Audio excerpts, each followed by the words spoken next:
What's up, guys? We are back with Crying in Baseball, a baseball podcast. I'm your host, Logan Mealy. Today, I'm joined again by Ashton. Say hi. What's going on, guys? There we go. How you doing, Ash? I'm doing pretty good. How are you, Logan? I am chilling. I'm ready to talk some baseball. Today we're going to be covering infielder free agents still left on the market. So, people like, McCann, who's already been signed, and Carlos Santana's already signed. We're not going to touch on those. We might do a breakdown of those deals later on, but today is all about the unsigned. So, Ash, you want to start us off with JT Realmuto? Give us your thoughts. Yeah, so Realmuto right now is probably the best catcher in baseball, but like him being unsigned this late, obviously pretty surprising. Everyone thought the market would be really high for him. He could just be waiting for the right deal, but like just when you look at him compared to McCann, who we said was a pretty good catcher, his WAR is significantly higher. And like with McCann, you could say that he was splitting time with Grandal, but still, like Realmuto is like you don't see catchers like him hit the market too often. So I don't see a perfect fit for him. I think honestly he takes wherever the best money is. I obviously don't see him heading back to Philadelphia. I think a lot of people think the Yankees still could be an option. I don't know if I see that. I think the Yankees really are targeting either Bauer or bringing back LeMahieu. So every team wants an elite catcher like Realmuto. It's just which team's willing to spend that much money on a catcher. Yeah, and I think a big part of it is the price. Because I mean, what was McCann's contract? It was 4 years, $40 million. Like that's a big contract for a catcher, and he's 30. Like this isn't some young spry. I mean, he's still relatively young, but in the world of baseball, he's halfway through his career. So a 4 year, $40 million contract is really something, and that brings into question what's Realmuto gonna make? Because I mean, he's 29. He's not again, he's in his prime right now, but he's nearing the back half of his career. So I don't see. I'm not sure how you feel about this, Ash, but I don't see him getting more than 4 years. Same with McCann. I feel like that's too much of a liability for teams to sign a catcher for more than 4 years now. What do you think? Yeah, I'd agree. Like what I said, like he's going to take wherever the best money is, and it's like the original top team everyone thought Realmuto might head to is the Mets because they were looking for a star. Obviously now with Lindor, it's less likely, and McCann, so you think probably not. So you just have to think of a team that's desperate enough to give a catcher the amount of money that he wants. I mean that kind of leads into like who do you think is going to sign him? Do you have any teams off the top of your head? Like for me, it sounds kind of crazy, but I mean the Braves.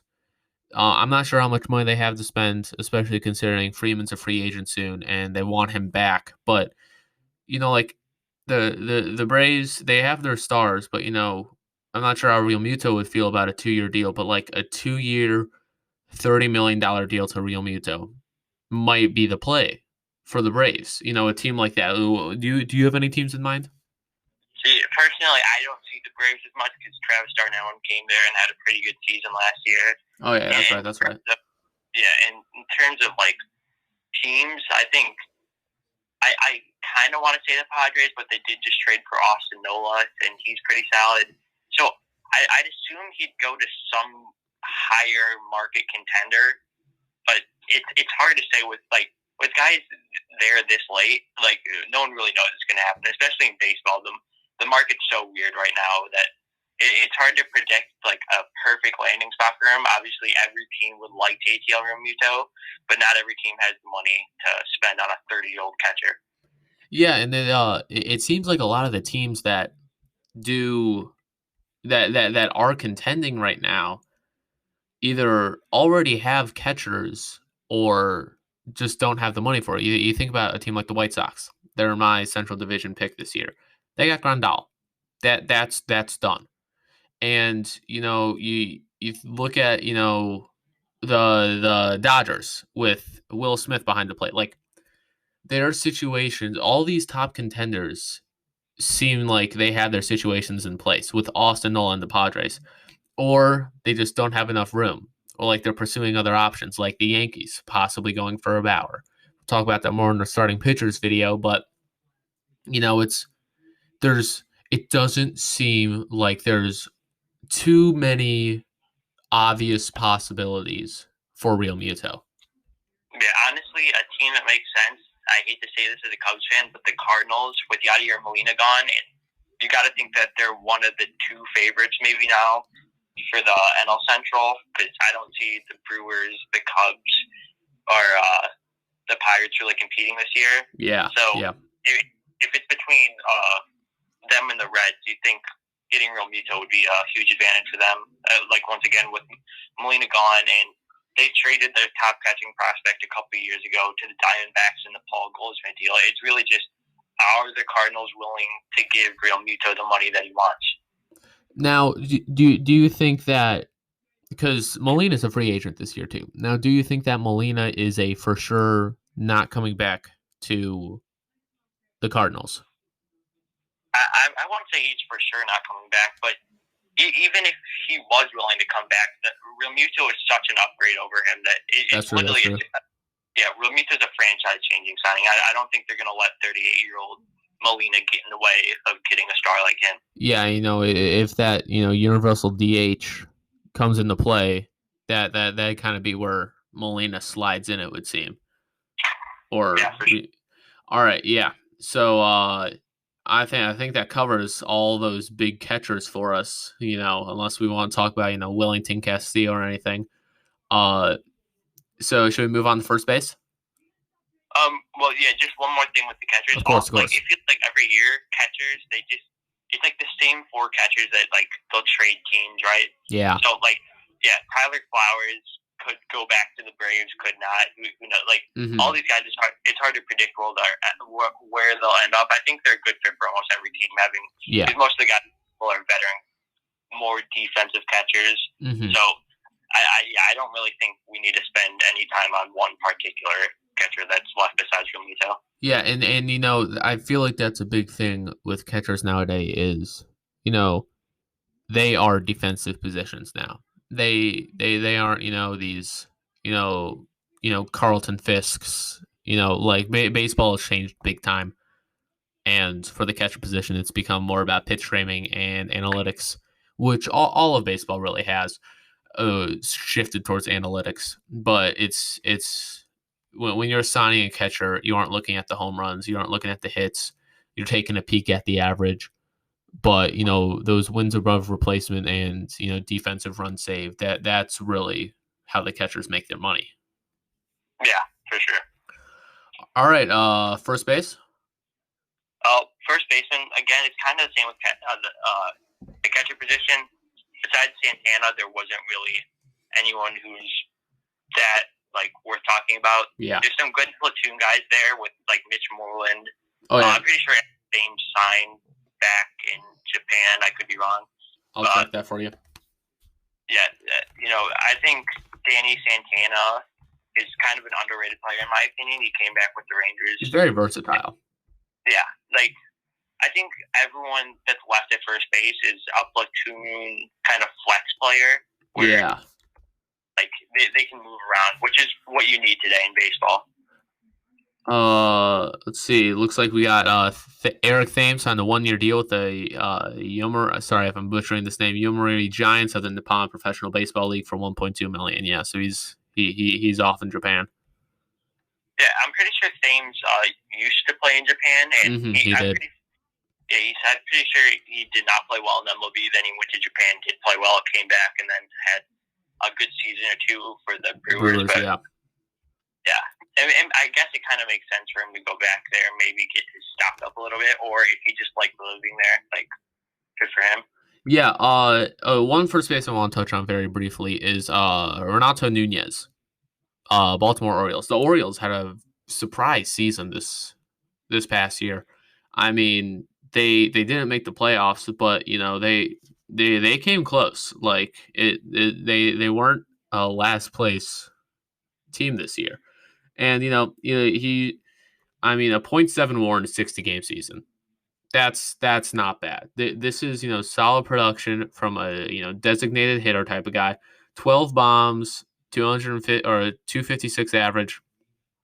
Like, I mean, he'd be a solid pickup for, a team not necessarily competing, but I keep using them as an example, but like the Rangers, who, if they just want, a veteran bat to fill in that DH slot, that's a Renato Nunez job.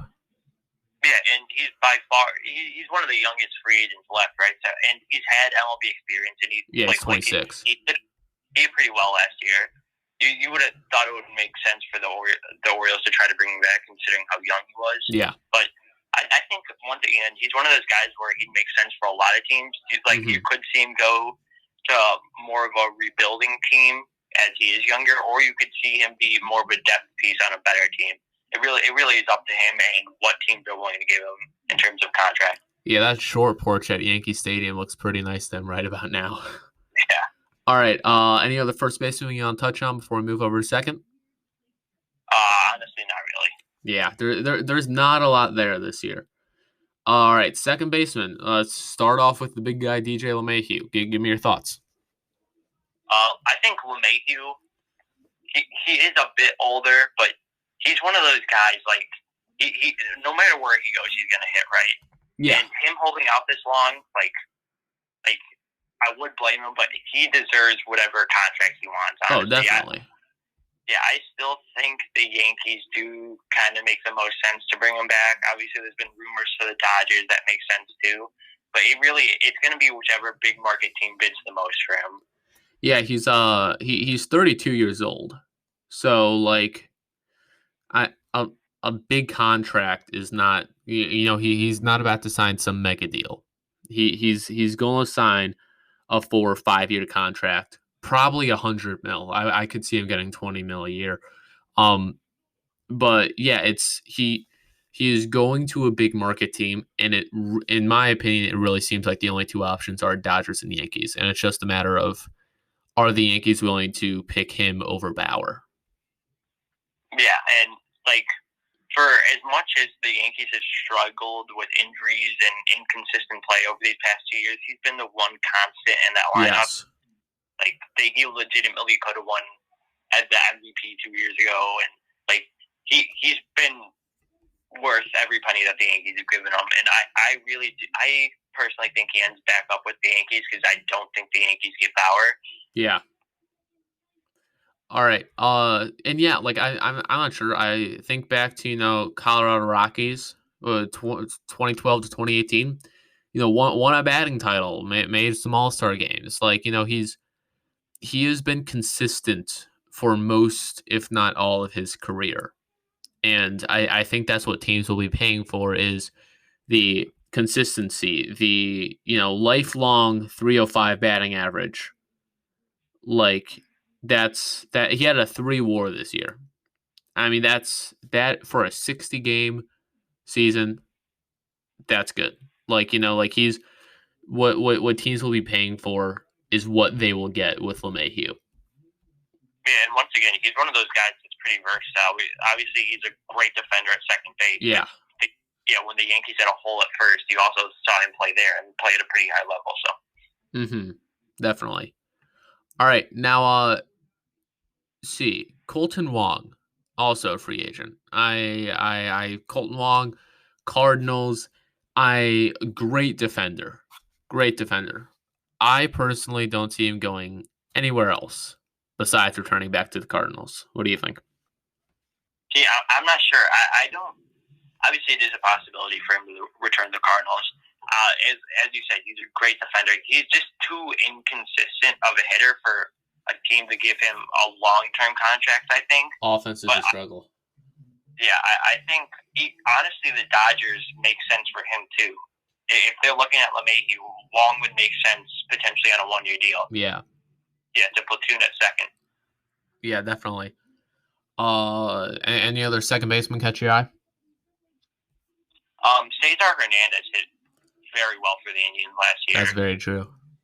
I think, especially with Lindor now gone, I think that makes it less likely for him to return. Yeah. Because they got Rosario to replace Lindor at shortstop. I think Hernandez is another one of these guys who's versatile. So I think he is going to get. I don't think he gets a massive contract, but I think he gets a multi-year deal to a competitive team. Yeah, I mean, I could definitely see that. He's a strong veteran presence, and there's well, let's see. Oh, he's not a veteran. What am I talking about? He's 23 years old. Cesar Hernandez is 31. Oh, 31. Oh, yeah, that was the debut. Whoopsies. There's he's just consistent, and that's again what teams will be paying for. Yeah, exactly. In terms of teams that I think would be a good fit, like he's once again one of those guys that you could put him on any team and it makes sense. And be productive. I think potentially the Athletics, depending if they get Profar back. I think obviously the A's aren't a team to spend a ton of money, but the fact that Hernandez is lasting this long in the market, I feel like his price might be going down a bit, and I feel like the A's make a lot of sense for a guy like him. Do they want Profar back? Because I'll pull up his stats real quick. Well last year. Okay. Yeah, I remember he wasn't dished over in some trade from the like the Rangers or something. I believe so. Or the Athletics. He was dished. Oh, he played on the Padres last season. He was dished from the Athletics to the Padres. I mean, still a solid year. 278 BA, has 7 bombs, 1.4 WAR. I mean, that's solid. That's solid. Yeah, that was my mistake. The guy that Hernandez would be replacing in Oakland was Tommy La Stella, who also played last year. Yeah, I mean, La Stella is also a free agent. Do you have any thoughts about that? Obviously, as a Cubs fan, I'd love to see him return, but I don't think he gets paid that much, even though he hit very well these past couple years. I think it was first with the Angels and then with the Athletics. But he's older, so like it's so hard to tell with the market in MLB because like certain guys get paid what they're worth and then other guys don't. It's just really hard to tell. Yeah. All right. Any other second baseman you want to quickly touch on? Once again, it's kind of these guys are like changeable with teams. Like Johnson's a pretty good hitter, but I don't know if that's necessarily need to touch on him too much. No, yeah, I mean Scope. He's been like a consistent, kind of, he has a little bit of pop and can play, a good second base.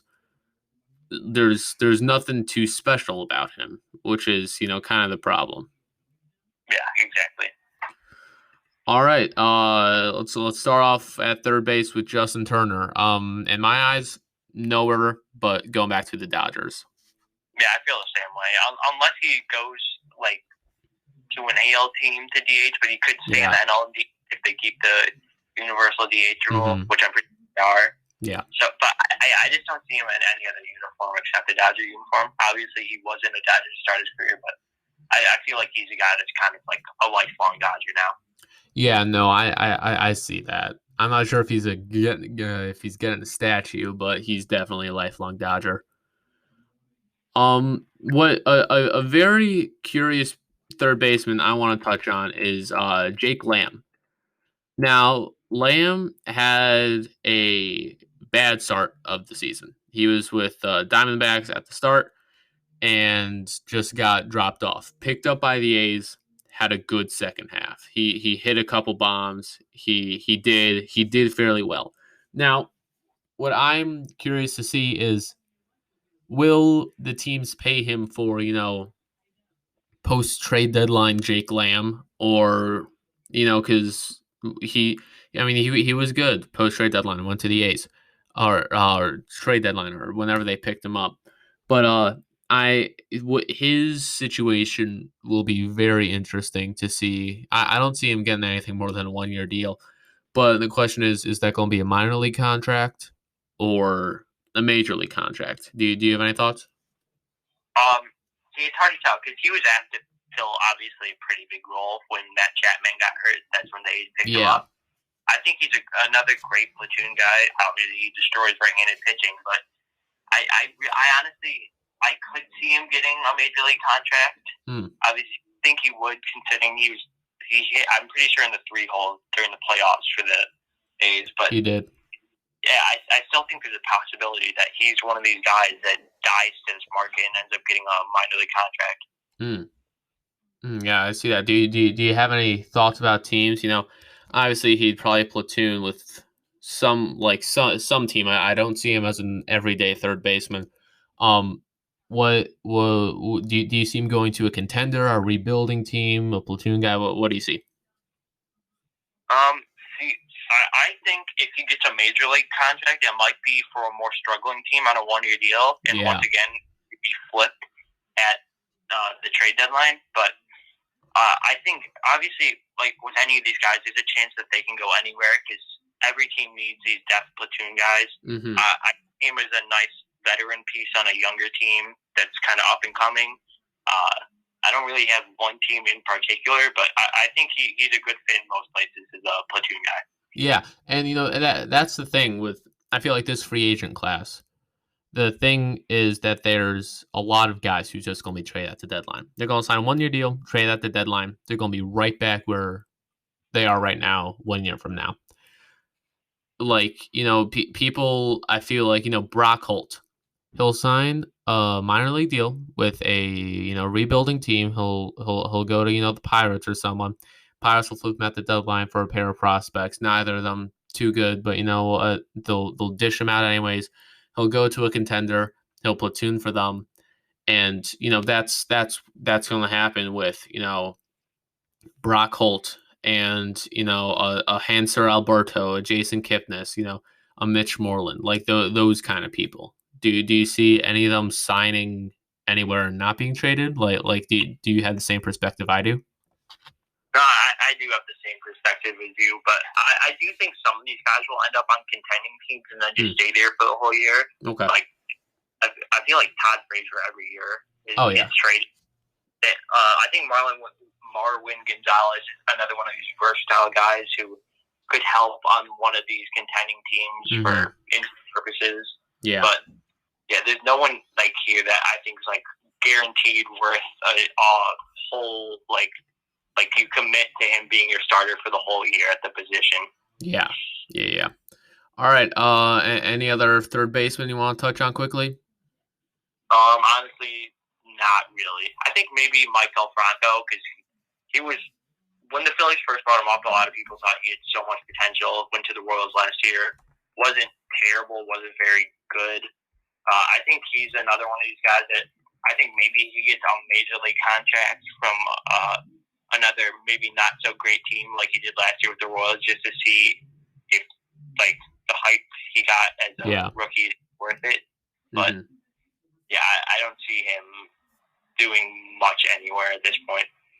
Yeah, I mean he spent 5 years with the Phillies, went to the Royals in 2020, but I feel like that's all we can really say about these third basemen. All right, shortstop.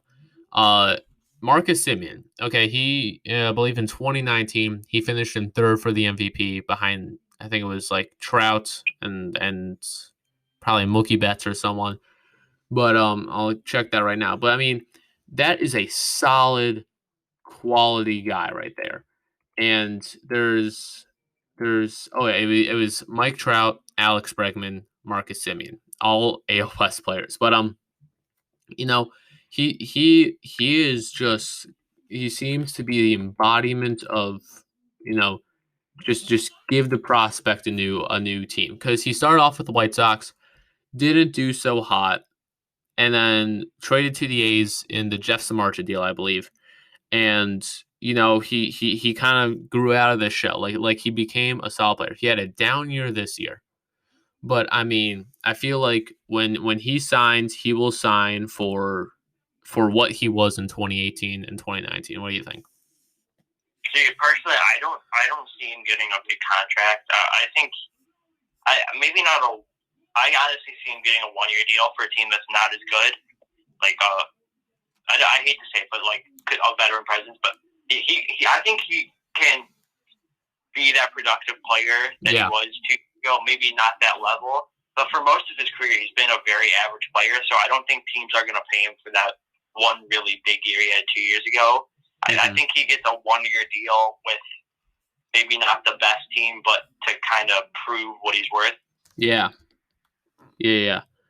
Let's see.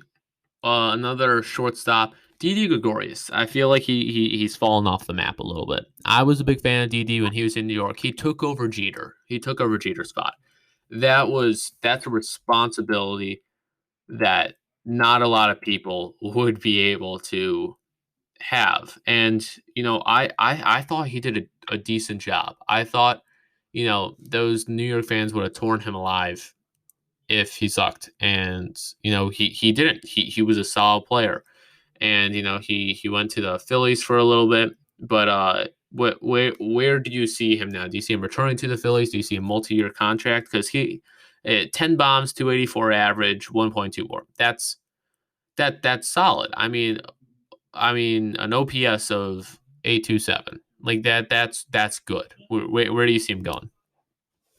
Personally, first of all, I would not say he replaced Jeter. No one replaced no one replaced the feeling of Jeter, but at shortstop he replaced Jeter. Yeah, I know what you mean, but I think he honestly did better than I thought he did last year. Mm-hmm. I think it is possible he returns to the Phillies. I don't really see any of their prospects coming up and overtaking that spot. Mm-hmm. But the Phillies really haven't done much this offseason. I think Gregorius brought back on another 1-year deal is more than okay, especially for how he did last year. I think a full year at Didi in Philadelphia is good for both sides. I think he's hits 20 bombs and maybe not that 284 average again. Once again, it was in a smaller sample size, and his career average is much lower than that. But he obviously hit well enough to get a 1 to 2 year contract for most teams. Yeah. All right. Real quickly, we'll touch on our last one. I think Andrelton Simmons. I mean, perennial Gold Glover. Just a really good player. 4-time Gold Glove winner, Platinum Glove winner, Wilson Defensive Player of the Year. Like this man is good. He doesn't hit for pop, but he hits for contact, and he plays the best defense there is in the majors. What do you think? So Simmons didn't hit a single home run last year. He didn't have that many at bats. He's never really been that pop guy. Yeah. I think you can never undervalue how good he is defensively, because I know a lot of people like to look at WAR, and you see how good he is, like how high his WAR is, even though he's not the best hitter. I think he's not a guy. I think he is a guy that is going to end up getting a multi-year contract from a team. Mm-hmm. I think the Brewers make some sense, because I don't. Oh yeah, I see that. I don't think there's necessarily a competing team that needs a shortstop. Yeah. I mean, maybe besides the Phillies, but I wouldn't even consider them to be. Yeah, I mean, they got Didi right there. I mean, that's not. Yeah. I could see Simmons returning to the Angels, I guess. I really do think he makes some sense for the Brewers, because Oswaldo Arcia has been a big disappointment. Yeah. I think he's a guy. I don't think he's gonna get a lot of money, but I think he is worth a decent amount of money, especially with what he can do defensively. And I hate to say prototypical leadoff hitter, considering the game has changed so much that it's not just average and stolen bases, but he's a guy that he can really hit anywhere in the lineup and hit for a solid and get on base a decent amount. Yeah. All right. I think that's going to do it for this episode of Crying in Baseball podcast. Thank you, Ashton, for hopping on. We'll talk about the outfielders, pitchers coming up soon, and we'll do a team-by-team breakdown in upcoming. Thank you for listening. See ya.